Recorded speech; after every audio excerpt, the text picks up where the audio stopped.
Hi everyone, welcome back to Club Phoenix. My name is Irene Jakukar, and today we're going to be doing a really cool activity that involves a bowl full of water, a paper clip, and some tin foil. We are going to be making bugs that walk on water. So let's get started. So what's so cool about these little critters made of paper clips and aluminum foil that can actually walk on water? Well, the base for the bug is going to be a paper clip, but the paper clip sinks to the bottom. And as you can see, it sinks clearly to the bottom. No way of it floating. So how can we make it float?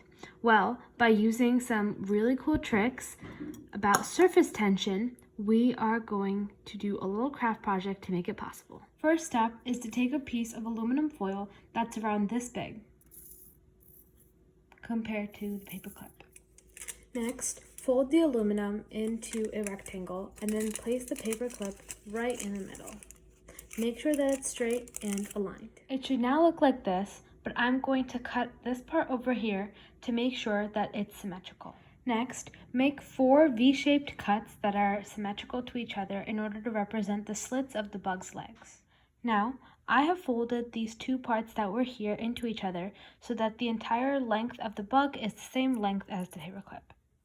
Next, what you want to do is fold the bug's legs in so that there's one crease here, and then fold it upwards again so it resembles a foot. I've done this with the middle, and now I'm going to proceed to do the same to the sides.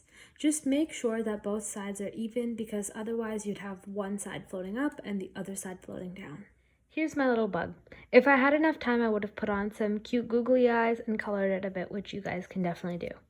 Now, let's put it into the water to see if it floats. As you can see, my very cool little critter is floating around, and he's basically just gliding. So let's talk about why this happens. Well, water molecules basically want to cling together. They are attracted to each other. But at the surface of the water, there are fewer water molecules because that's a barrier between the air and the water. And because of that, the water molecules that are on the top layer of the water are stronger. They form stronger bonds. So what happens here is if an object goes on top of the water and takes up more space, they'll be able to sit on top of these really strong bonds and not sink through.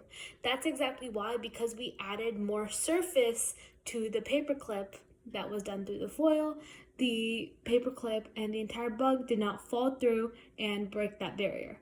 Actually, these bugs were modeled after real-life water striders, and if you want, you can look them up and Google more about how exactly they walk on water. Okay, well, that's it for today, and I hope you guys enjoyed Club Phoenix and come back for next session.